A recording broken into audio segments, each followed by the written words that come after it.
Hello दोस्तों, आपका स्वागत है फिर से एक बार हमारे इस YouTube channel SS Sharma electronic में।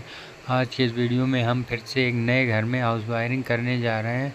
उसके लिए यहाँ पर देखिए क्या क्या मटेरियल हम लाए हैं वो आपको दिखाएंगे, और हाउस वायरिंग कैसे की जाती है वो सारा कुछ इस वीडियो में आपको जीरो से सीखने को मिलेगा। जैसे कि यहाँ पर आप वीडियो में देख सकते हैं मेन लाइन के लिए हमने कौन से तार का उपयोग किया है। ये हमारे पास 3 बंडल रखे हुए हैं। एक हमारा यहाँ पर जो 1 mm का है, ये हम इन्वर्टर के लिए यूज कर रहे हैं, और यहाँ पर 2 बंडल 2.5 mm के रखे हुए हैं। वो हमारी मेन लाइन होगी, जहाँ पर हमने नीला वाला न्यूट्रल बनाया है और पीला वाला जो हमारा है वो फेस के लिए हम काम में लाएंगे। और यहाँ पर देखिए हमने जो फंटी लगाई है वो किस प्रकार लगाई है। ये देखिए यहाँ पर जो हमारा बाहर का पोर्शन है वहाँ से लेकर अंदर तक आपको एक सीधी फंटी लगा लेनी है, जिससे कि आपकी लाइन शुरू से लेकर लास्ट तक पहुंच जाए। एमसीबी बॉक्स जहां पर आपका लगेगा और जो घर में सबसे लास्ट तक बोर्ड जाएगा वहां तक आपको फंटी पहुंचा लेनी है, और वहीं तक आपको 3 वायर जो यहाँ पर हमने डाले हैं वो डाल देने हैं। वहाँ से वहाँ तक एमसीबी बॉक्स से लेकर लास्ट वाले बोर्ड तक इतने डाल देने हैं, जो कि आपको जब वायरिंग करें तो वो कम ना पड़े। तो यहाँ पर देखिए हमने पूरे घर में एक फंटी लगाई हुई है, जो कि हमारी वायरिंग गई हुई है। इधर से फिर इधर लाए हैं, जैसे कि आपको लास्ट तक लेकर जानी है। फंटी जब लगाएंगे आपको लगानी है तो ऐसे जो 9 इंची की वो बिट होती है 12 mm, तो उससे आप होल कर सकते हैं और एकदम सीधी लाइन लेकर जाएंगे बाहर लास्ट तक। ये हमारा लास्ट वाला जो पोर्शन होता है वहीं तक हमें लाइन लेकर जानी होती है। ये देखिए हमारे ऊपर से नीचे तक ये हमने बोर्ड लगाया है 6 वे, जिससे हमारी फ्रिज और वॉशिंग मशीन चलेगी। और ये देखिए लास्ट वाला रूम है, जिसमें हम ये एक बोर्ड लगाएंगे अलमारी के लिए, जो हमारी पूजा वाली अलमारी है इसके लिए। और ये हमारा लास्ट बोर्ड ये लगा हुआ है, जो कि कमरे का मेन बोर्ड है, जिससे हमारी लाइट और पंखा ओपन होगी। और ऐसे ही करके आपको शुरू से लास्ट तक फंटी लगा लेनी है, जो कि आपको फंटी की पिन होती है उसके द्वारा। यहाँ पर देखिए फंटी हमने एकदम सीधी से लगाई है। आप भी अगर काम शुरू कर रहे हैं तो एक बात का ध्यान रखें कि फंटी बहुत ही सीधी लगनी चाहिए, जिससे कि आपकी फिटिंग कोई देखकर ख़राब ना बताए। तो इससे आप ध्यान रखें कि फंटी बहुत सीधी लगे। यहाँ पर देखिए हमारे पास फंटी पिन है, और हम फंटी पिन से यहाँ पर फंटी को लगा रहे हैं। ये ऐसे करके आप रखेंगे और हथौड़ी की मदद से इसको फिक्स कर देंगे तो हमारी फंटी बहुत ही अच्छे तरीके से लग जाएगी। फंटी लगाने के बाद आपको मटेरियल चाहिए होता है, जो कि जहाँ पर हम होल्डर लगाते हैं वहाँ पर गुल्ली लगती है, और ये खुट्टी होती है। जो पर्चा अगर बनाना नहीं जानते हैं तो हमारे एक चैनल पर जाकर देख सकते हैं, एक वीडियो पड़ा हुआ है जिसमें हमने मटेरियल का पर्चा बनाया हुआ है कि आप कैसे करके अपने जो फिटिंग करनी है किसी घर की तो कैसे करके आप पर्चा बना सकते हैं। उसके ऊपर पूरा एक वीडियो पड़ा हुआ है, तो आप उसमें जाकर देख सकते हैं। यहाँ पर देखिए फंटी हमने हटा ली है। फंटी हटाने के लिए आपको इसमें देखने होंगे 2 पोर्शन होते हैं, एक जिसमें ज़्यादा जगह होती है, एक ऊपर से जो ढक्कन लगा होता है। तो कई जो मिस्त्री होते हैं वो ढक्कन को दीवार में लगा देते हैं, जो कि बहुत ही ख़राब काम होता है। तो आपको जो ज़्यादा जिसमें जगह होती है वो वाला आपको दीवार में लगाना है, क्योंकि उसी में तार भरे जाते हैं। अगर आप ढक्कन लगा देंगे तो तार दीवार पर और फंटी के अंदर रुकेगा ही नहीं। ये देखिए हमारा जो नीचे का पोर्शन था, और ये हमारा 2 मंजिल का पोर्शन है। ये हमारे ऊपर वाले में भीम का कट देखिए यहाँ पर हमने बनाया है। आप अगर फंटी काट के लगाएंगे तो अच्छी नहीं लगेगी। तो यहाँ पर देखिए हमने थोड़े कटर से कट मार के और फंटी को जो मतलब मोड़ दिया है, तो एक अच्छी तरीके से हमारी ये फंटी लग चुकी है। और यहाँ पर देखिए जो ऊपर गया है एल टाइप का, वो ऊपर हमने यहाँ पर पंखे के लिए लगाया हुआ है। आप भी अगर कोई के घर में भी पंखा के लिए ये फंटी लगाते हैं तो वहाँ पर सीलिंग रोज ज़रूर लगाएं, जिससे कि पंखे की मतलब अच्छी तरीके से एक लुकिंग आती है। अगर आप फंटी लगाकर तार निकाल देंगे तो वो अच्छा नहीं लगता है। आपको थोड़ा मतलब ज़्यादा मेहनत करनी है, लेकिन अच्छा लगना चाहिए। किसी के घर में भी अगर काम करेंगे तो उसका काम अच्छा करना चाहिए, जिससे कि आपको आगे भी काम मिलता रहे। अगर आप किसी का काम एक बार में सही नहीं करेंगे तो दोबारा आपको नहीं मिलेगा। ये देखिए हमने छज्जे के लिए लाइट लगाई है, जो कि हमारी रंगीन लाइटें लगेंगी। वहाँ पर हमने छज्जा बनाया हुआ है। अब ये देखिए यहाँ पर हमने मैनेजमेंट कर लिया है, जितना कि यहाँ पर बोर्ड ऊंचाई है उतनी आप अंदर नाप के फंटी को लगाएंगे, जिससे कि अगर किसी घर में टाइल कभी भी लगते हैं तो एक डिज़ाइन लगेगी, तो बिल्कुल एक तार लगनी चाहिए, नहीं तो टाइल लगाने में फिर डिज़ाइन कट जाती है, ऊपर नीचे हो जाता है। तो आपको एक लेवल में ही सारे बोर्ड लगाने होते हैं। यहाँ पर देखिए हमने नाप लिया है, अब उस फंटी को काट देंगे। उसके बाद यहाँ पर देखिए कैसे बोर्ड लगाया जाता है वो भी हम आपको सिखाएंगे। यहाँ पर फंटी ऊपर से हमने उतार ली है, ये बोर्ड के लिए हमारी लाइन आ चुकी है, जहाँ पर हम इस कमरे का मेन बोर्ड लगाएंगे। यहाँ पर हम 12 वे का बोर्ड लगाने जा रहे हैं, क्योंकि यहाँ पर 2 ट्यूबलाइट और एक होल्डर और 2 पंखे बहुत ज़्यादा कनेक्शन होने वाले हैं, तो यहाँ पर बड़ा बोर्ड हम लगाएंगे। और नीचे हमने 8 वे बोर्ड लगाया हुआ है, जिससे कि कमरे में सिर्फ 2 बल्ब और एक पंखा का कनेक्शन होना था।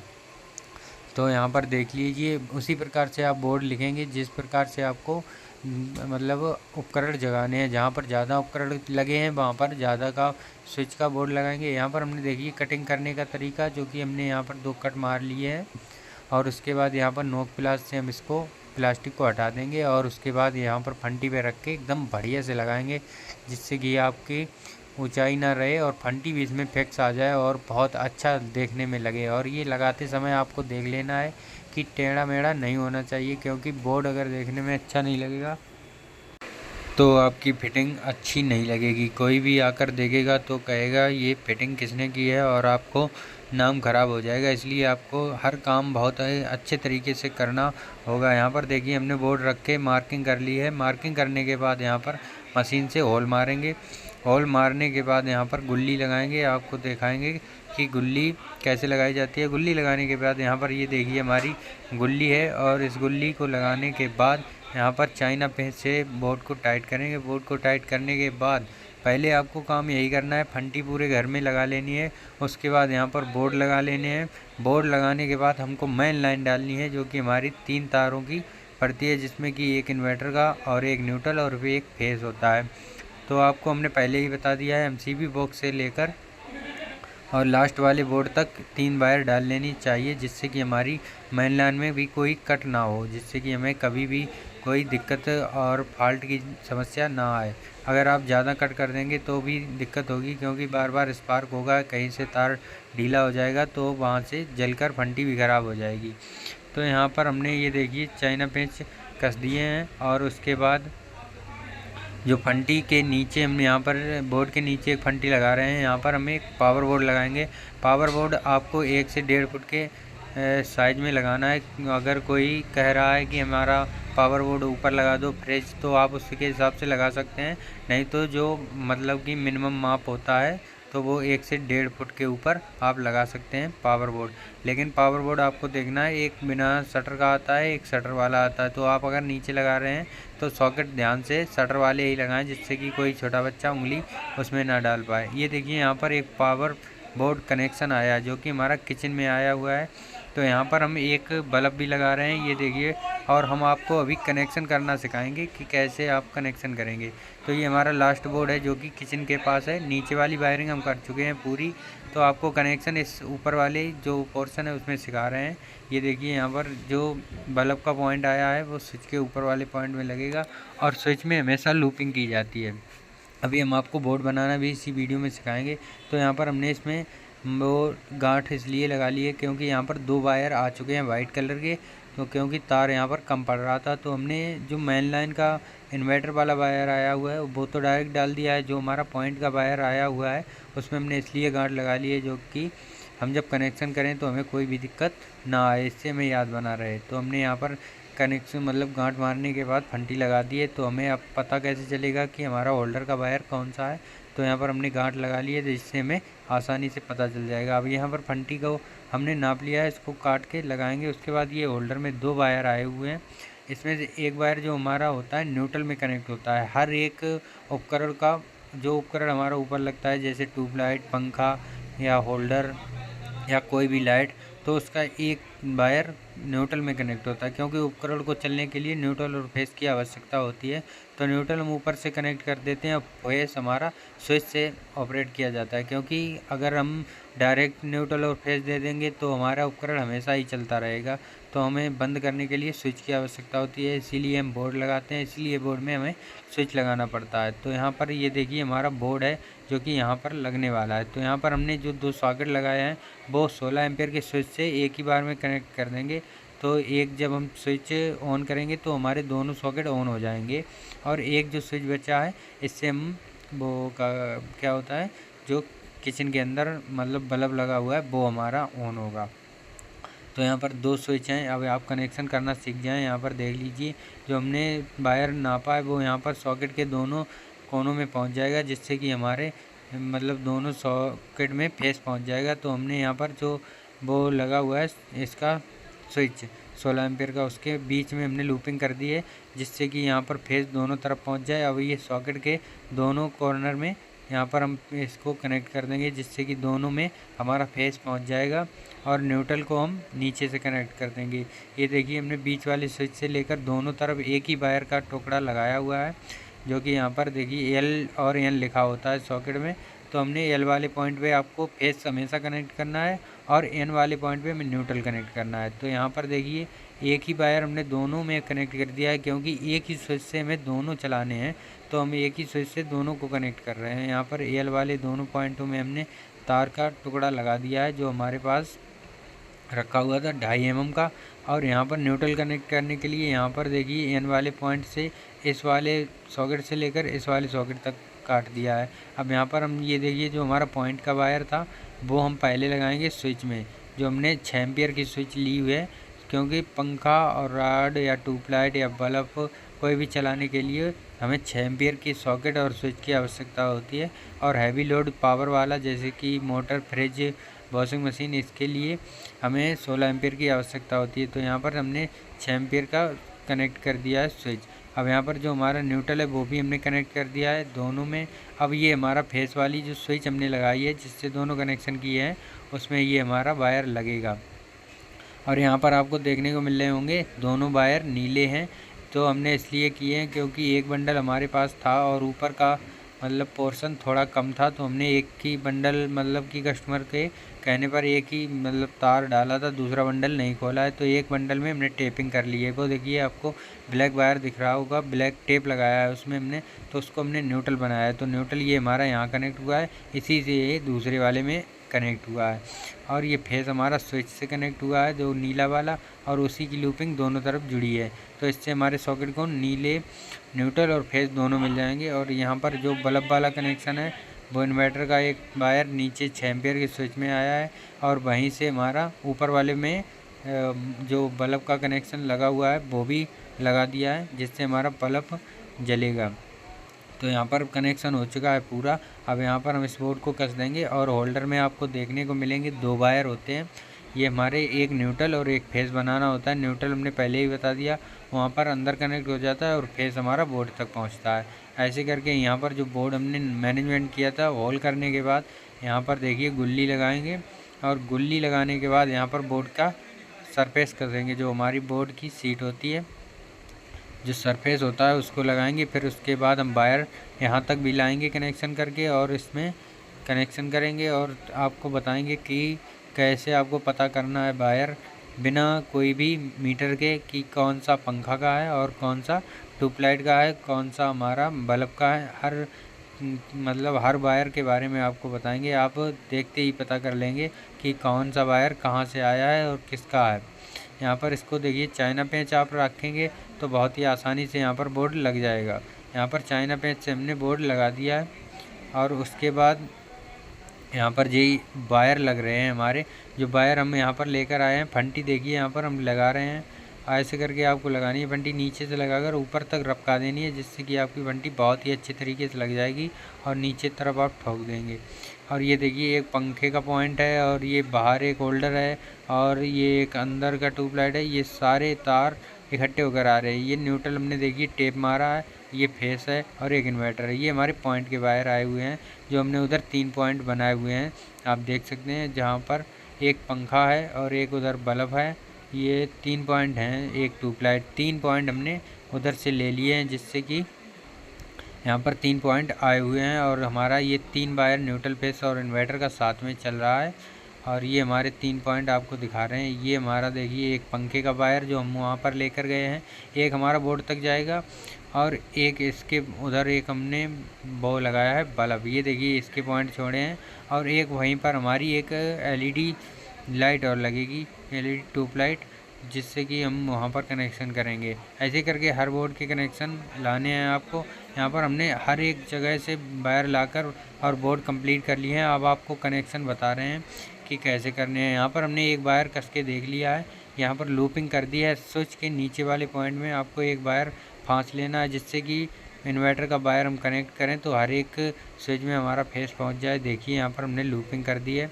उसके बाद इसमें एक वायर आप टच करेंगे पॉइंट वाला, तो आपको जो पता चलेगा, मतलब कि जो लाइट जलेगी वो उसी का वायर होगा। ऐसे करके आप पता कर सकते हैं। ये जो गांठ लगी है ये हमारा इन्वर्टर का वायर आया हुआ है, क्योंकि यहाँ पर वायर कम पड़ चुका था तो हमने यहाँ पर इन्वर्टर का वायर पहले डाला और गांठ लगा दी, जिससे हमें पता चलता रहे। और इन्वर्टर का वायर हमेशा लूपिंग में कनेक्ट होता है। ये देखिए स्विच की लूपिंग में हमने इसको कनेक्ट कर दिया है। उसके बाद जितने भी आपको वायर दिख रहे हैं ये हमारे पॉइंट के वायर हैं। एक एक करके इसमें हम टच करेंगे, जो भी बल्ब जगेगा वो एक नंबर से सीरियल बाय सीरियल हम लगाते जाएंगे। ये देखिए ऐसे करके हमने यहाँ पर छील लिया है, और छीलने के बाद इसको टच करेंगे और एक हमारी बाहर लाइट जलेगी। तो उसी प्रकार से हम इसको लगाते चले जाएंगे। और यहाँ पर देखिए हर एक प्रकार से हम एक एक टच कर रहे हैं इसमें, जिससे कि हमारी लाइट जलती चली जाएंगी और हम इनके कनेक्शन करते चले जाएंगे। यहाँ पर देखिए कितनी लाइटें जो हम टच कर रहे हैं वो जल रही हैं। जैसे कि एक हरी जल रही है, ग्रीन, और एक वाइट वाली। दो लाइटें हमने यहाँ पर ज्वाइंट कर दी हैं। जैसे कि ये अभी वाइट वाली जली है, तो ये हमने दूसरे नंबर वाले स्विच का ऊपर वाला जो होल होता है उसको खोलेंगे, क्योंकि एक वो जो होल होता है उसमें हम लूपिंग कर देते हैं नीचे की तरफ, और ऊपर की तरफ खाली रखते हैं जिसमें हमारे सारे वायर कनेक्ट होते हैं। तो हमने यहाँ पर खोल लिया है। वाइट वाले का कनेक्शन इसी ऊपर वाली लूपिंग में करेंगे, और उसके बाद फिर से हम पॉइंट ढूंढेंगे कि हमारा तीसरा वाला पॉइंट कौन सा है, क्योंकि हर होल्डर में हमने यहाँ पर बल्ब लगा लिए हैं।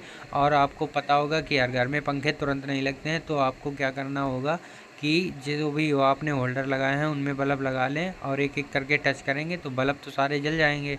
उसके बाद जो तार बचेगा वो हमारा पंखे का बचेगा, तो उसको हम रेगुलेटर में कनेक्ट कर देंगे। सिंपल से आप वायरिंग कर सकते हैं। अगर वायरिंग में आपको दिक्कत आ रही है तो हम इसका डायग्राम भी बना देंगे। आप हमें कमेंट करके बताएं कि आपको कहाँ पर वायरिंग में दिक्कत आई है समझने में, तो हम उसका पार्ट एक अलग से बना देंगे। और यहाँ पर वायरिंग करना भी कोई कठिन काम नहीं है। हमने आपको बता दिया है कि यहाँ पर न्यूट्रल, फेस और इन्वर्टर 3 वायर हर बोर्ड में आपको लाने होते हैं। उसके बाद आप एक एक वायर पॉइंट का लाएंगे, और हर उपकरण में 2 पॉइंट निकलते हैं, एक न्यूट्रल और फेस। न्यूट्रल हमारा न्यूट्रल में कनेक्ट कर देंगे, जो न्यूट्रल मेन लाइन पड़ी होती है वहाँ से कनेक्ट होता चला आएगा। और हर एक उपकरण का फेस हमको देना होता है स्विच से, इसलिए आपको हर एक होल्डर के पास से तार लेकर और बोर्ड तक आना होता है, जो कि हम यहाँ पर देखिए जितने तार लेकर आए हुए हैं ये हमारे एक एक हर उपकरण के पास से वायर आया हुआ है। और जो दूसरा वाला है वो हमने बता ही दिया है कि न्यूट्रल हमारा कनेक्ट होता रहता है और फेस हमारा बोर्ड तक आता है। तो यहाँ पर न्यूट्रल यहाँ पर जो आया हुआ है वो बोर्ड को चलाने के लिए, बोर्ड में भी इंडिकेटर लगा होता है, तो इसके लिए भी हमें न्यूट्रल बोर्ड में लाना होता है। तो न्यूट्रल हमारा आ चुका है, इंडिकेटर में कनेक्ट हो चुका है, और फेस भी हमें आना होता है, क्योंकि न्यूट्रल फेस से हमारा इंडिकेटर चलता है और इन्वर्टर की लाइन से हमारी सप्लाई चलती है। जब लाइट आएगी तो इंडिकेटर जलेगा, और जब लाइट चली जाएगी तो इंडिकेटर नहीं जलेगा, घर की सप्लाई चालू रहेगी। यहाँ पर तीनों लाइटों का कनेक्शन हो चुका है। अब ये होल्डर रह गया है, तो इसमें भी एक बल्ब लगा कर चेक करेंगे और उसकी भी वायरिंग कर देंगे। और सारे वायर लगने के बाद हम बोर्ड को फिर से फिक्स कर देंगे और हमारी वायरिंग हो जाएगी कंप्लीट। और उसके बाद हम आपको लास्ट का लुक दिखाएंगे, ये ऊपर और नीचे हमने वायरिंग जो की है वो कैसी की है। ये देखिए आपको दिख रही होगी जो हमने वायरिंग की है। आप देख लीजिए यहाँ पर जो बाहर लाइट लगी हुई हैं, बाहर ये लाइटें लगी हुई हैं, जो हमने 3 कलर्ड लाइटें लगाई हैं। और उसके बाद ये फंटी लगाई है, इसके नीचे ट्यूबलाइट। ये देखिए सीलिंग रोज लगा हुआ है, जो पंखे के पास हमने बताया था कि आपको अवश्य लगाना है। हर पंखे के पास हमने एक सीलिंग रोज लगाया है। और देखिए आप कमेंट करके बताइए कि आपको वायरिंग कैसी लगी है। बहुत ही परफेक्ट तरीके से वायरिंग हमने यहाँ पर की है। देखिए एक भी जॉइंट आपको नहीं, ये हमारा नीचे गई है फंटी, जो कि हमें नीचे वाले पोर्शन से मेन लाइन लेकर आनी थी। न्यूट्रल फेस और इन्वर्टर हमने यहाँ पर कनेक्ट कर दिया था। ये हमारे नीचे वाला पोर्शन है जो हमने फिटिंग की थी। इन्वर्टर का एक वायर आया हुआ है जो हमने इन्वर्टर में लगाया है। और उसके बाद ये देखिए बोर्ड लगा हुआ है जो फ्रिज के लिए और वॉशिंग मशीन के लिए लगा हुआ था। और ये हमारी कमरे वाली लाइन है, और यहाँ पर देखिए लगा हुआ है बोर्ड। ये हमारी इधर से लाइन गई थी, ये हमारी किचन तक आई है। ये बाथरूम और किचन का बोर्ड लगा हुआ है। ये किचन के अंदर की वायरिंग आपको दिख रही होगी। यहाँ पर हमने 6 वे बोर्ड का प्रयोग करके यहाँ पर 2 स्विच और 2 सॉकेट 16 एम्पियर के लगाए हुए हैं, जिससे कि हमारा इंडक्शन और मिक्सी दोनों चल सकें। यहाँ पर हमारी बेल लगी हुई है और उसके बाद हमारा ये लास्ट तक लाइन आई हुई है, जो हम आपको शुरू में वीडियो में दिखा चुके हैं। वही लाइन आई हुई है बाहर तक। और बाहर ये हमारा एक 12 वे का बोर्ड लगा हुआ है, जिससे हमारी नीचे भी लाइटें लगी हैं, वो जलेंगी। और ये हमारा लास्ट में MCB बॉक्स लगा हुआ है, जहाँ पर एक चेंज ओवर लगाया हुआ है, जिससे आइसोलेटर का भी काम करेगा। और MCB 2 लगी हैं जो